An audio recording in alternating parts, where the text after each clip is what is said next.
Bonjour à tous, alors c'est Jean-Philippe et comme promis, nous allons étudier ce qu'on appelle le bump mapping aujourd'hui. Je sais que ça fait une semaine que j'ai pas fait de vidéo, mais j'étais quand même occupé. Donc on va voir qu'est-ce que c'est le bump mapping. Donc comme vous pouvez le voir ici, j'ai quatre différents plans ici et j'ai deux différentes textures. Ça, c'est la texture originale que vous pouvez trouver sur un site internet. C'est une texture qui n'est pas du tout travaillée. Et vous pouvez voir que ça ne nous convient pas si on veut faire un jeu vidéo ou un film parce que ça ressemble vraiment à une feuille de papier, donc c'est vraiment pas convenable. Les reflets sont pas bons. Il n'y a pas de profondeur, il n'y a pas d'occlusion, il n'y a rien. Et ça, vous pouvez voir que ça, c'est ce qu'on a travaillé. Puis ça, on a travaillé ça avec un programme qui s'appelle GIMP. Fait qu'on n'a pas vraiment fait ça dans Blender. Je sais qu'il y a une façon de faire du bump mapping dans Blender, mais nous n'allons pas voir ça aujourd'hui. Nous allons peut-être étudier ça plus tard. Donc, moi, je vais vous montrer une façon vraiment simple de faire ça. C'est avec GIMP. Donc, vous pouvez aller sur gimp.com. C'est un programme qui est totalement open source, ça veut dire qu'il est gratuit. Vous pouvez vraiment faire ce que vous voulez avec. Donc, on va commencer par regarder c'est quoi la différence avant. Donc je vais approcher mon soleil ici, je vais approcher ma source d'éclairage ici, on va le descendre un peu.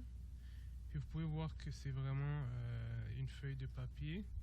Il y a juste c'est la spécularité, ce qui veut dire de la manière comment la lumière se reflète sur un plan est vraiment minimum. C'est vraiment comme si vous aviez simplement une feuille de papier que vous avez imprimée dans une imprimerie. Okay. Donc je vais effacer celui-là. Comme ça, c'est des trucs qu'on mettrait jamais dans un film ou dans un jeu vidéo ou dans un film d'animation. On va l'effacer. Et ça, c'est une texture qui est un peu mieux travaillée dans GIMP. Et vous pouvez voir ici qu'il y a quatre différentes textures. Donc il y a la texture de base que vous avez vue sur le fameux feuille de papier. Il y a une texture qu'on va appeler la spécularité. Donc la spécularité, c'est la façon dont la lumière va se refléter sur un certain plan. Donc vous pouvez voir que la spécularité est beaucoup mieux. C'est pas comme si vous avez juste une genre de boule de lumière sur le plan. Vous pouvez voir que la spécularité est vraiment affecte vraiment bien le plan. Ça se voit comme si ça reflète vraiment comme si c'était dans la réalité. Okay. Donc ça, c'est la première texture qu'on va étudier. Encore une fois, je vous rappelle que c'est dans GIMP. Ensuite, il y a les textures qu'on appelle normales. Ça, il va vraiment falloir faire attention parce que quand vous le faites avec GIMP, vous allez avoir ce qu'on appelle le high normal, le normal, puis le medium normal. Donc, c'est quoi le normal? C'est simplement de la façon que le programme GIMP va traiter vos profondeurs. Est-ce qu'il va avoir des creux ou bien est-ce qu'il va avoir des genres de montagnes? Donc c'est simplement ça et je peux déjà vous le montrer ici.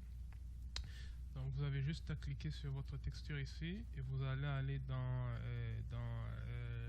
géométrie et vous pouvez le changer ici. Donc vous pouvez voir que le plus que je vais vers le droit, le plus que mon truc devient vraiment creux. Donc ça c'est vraiment extrême, c'est vraiment juste pour vous montrer. Vous n'allez pas faire ça vous n'allez pas le mettre à 5 dans un vrai projet. C'est vraiment juste pour vous montrer que le plus que vous montez le normal, le plus que vos profondeurs vont vraiment être affectées. Donc on va le remettre à 1. Donc ça c'est la valeur normale que je le mettrai, peut-être même un peu moins. Donc c'est sûr qu'on va le mettre à beaucoup moins. Donc vous pouvez voir que vers 0 c'est un peu mieux, c'est un peu plus réaliste. Puis puis quand je le mets vraiment dans une valeur négative, ça ne devient plus des creux, mais ça devient vraiment l'inverse, ça devient vraiment comme si vous extirpez la partie creux de votre texture. Donc vous voyez que c'est vraiment laid, non plus vous n'allez pas vraiment le mettre comme ça dans un vrai projet. Donc ce qu'on va faire, c'est qu'on va le mettre on peut le mettre à 0.3. On va le mettre à 0.3 ici. Donc vous pouvez voir que c'est peut-être pas parfait, mais c'est un peu plus réaliste que ce que je vous ai montré au début. Okay. Donc tout ça a été fait avec seulement GIMP, le programme est gratuit et ça peut vraiment vous aider dans vos jeux vidéo. La dernière texture que moi j'ai utilisée s'appelle aussi Ambient Occlusion et je l'ai mis ici et vous pouvez remarquer que je l'ai mis en dernier. Donc qu'est-ce que c'est l'ambient occlusion? Ça c'est un peu comme la spécularité, sauf qu'il y a aussi un facteur de combien de lumière cette texture va émettre naturellement. Donc je vais vous montrer, une image vaut 1000 mots, c'est mieux que je vous le montre au lieu que j'essaie de vous expliquer. Donc vous pouvez voir que ça c'est sans la texture, c'est même un peu mieux dépendant des cas, et ça c'est avec la texture. Donc ça émet un peu plus de blanc avec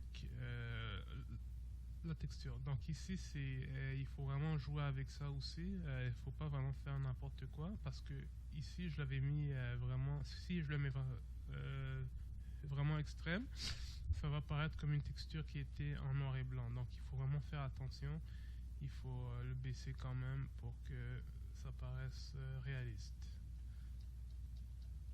Okay. Donc ici même, il y a même certains cas que c'est mieux de juste pas le mettre. Dans ce cas-là, je pense qu'il aurait même fallu que je le mette pas, mais c'était vraiment juste pour prouver mon point. Donc parce qu'il ne faut pas que ça soit vraiment comme ça non plus. Là, il faudrait vraiment qu'il y ait juste un peu d'ambient occlusion. Okay. Donc comme ça, je pense que c'est parfait. Il y a aussi d'autres textures. Quand vous allez faire votre truc avec GIMP, il n'y a pas juste ces quatre-là. En fait, je vais vous montrer. Excusez-moi, j'ai un peu de rhume. Donc quand vous le faites avec GIMP, vous allez avoir plusieurs de ces choses, et je dois vous avouer que moi, je ne les connais pas tous. Moi j'utilise simplement les quatre, mais vous allez aussi avoir une texture, des textures diffuses, vous allez aussi avoir la spécularité, vous allez aussi avoir, ça c'est ce que j'ai fait tantôt. Vous allez aussi avoir la spécularité normale, ça je dois avouer que je n'ai jamais utilisé. Et ensuite vous allez vraiment avoir beaucoup de normal. Donc vous allez avoir le high normal, ça je dirais que c'est vraiment celui que vous allez le plus utiliser. Vous avez le medium normal, ça vous allez l'utiliser quand il y a vraiment des textures avec par exemple des roches, quand il y a beaucoup de variations dans vos affaires. En fait, ça, je vais vous le montrer tantôt. C'est ce que j'ai fait avec la texture de métal que vous avez vu vers le bas. Ça, c'est le low. Ça, c'est le low normal. Ça, je dois vous dire que vous n'allez jamais l'utiliser. Peut-être dans des cas extrêmes, mais parce que ça, c'est vraiment extrême. Le low, ça va vraiment affecter vos creux et vos profondeurs. Donc ça, c'est vraiment extrême. Je pense pas que vous allez l'utiliser même une fois. Donc il y en a beaucoup plus que moi ce que j'ai utilisé, mais dans mon cas, moi j'ai vraiment juste besoin de ces quatre ici. Okay. Donc on va effacer celle-là, c'était juste pour prouver mon point. Ça c'était une texture de métal que, encore une fois, j'ai trouvé sur CGI Texture. Donc ça c'est la texture que vous allez recevoir simplement. Donc ça va ressembler encore à une feuille de papier. Il n'y a pas de... La spécularité est là, comme vous pouvez voir, parce que... Mais c'est vraiment une spécularité de papier, c'est vraiment une spécularité en 2 dimensions. Or, nous, on vit dans un monde de 3 dimensions, donc On ne peut pas se contenter d'une spécularité en 2 dimensions. Vous pouvez aussi voir qu'il n'y a pas de creux vraiment. Tout a vraiment l'air d'être imprimé. Il n'y a pas de creux, il n'y a pas de petits montagnes. Et je vais vous montrer la texture finalement faite avec GIMP. Donc vous pouvez voir que, encore une fois, c'est pas parfait. Si vous êtes un expert, c'est sûr que vous allez trouver des lacunes dans ce genre de truc. Et vous pouvez voir que c'est beaucoup mieux, par exemple, si vous voulez faire une genre d'épée, ce serait mieux que vous preniez ce mesh plutôt que l'autre mesh que je vous ai montré. Même si c'est vrai que c'est pas parfait, c'est sûr que ça c'est des choses que j'ai faites en moins de 5 minutes. Donc c'est sûr que n'importe qui s'y connaît va trouver des lacunes dans ce genre de texture. Donc sans tarder, je vais vous montrer comment on va faire ça dans GIMP. Allez simplement sur gimp.com et téléchargez-le. Moi je ne vais pas vraiment vous montrer comment l'installer. Vous pouvez vraiment le faire vous-même. Donc ça va être le sujet de la prochaine vidéo. Merci beaucoup.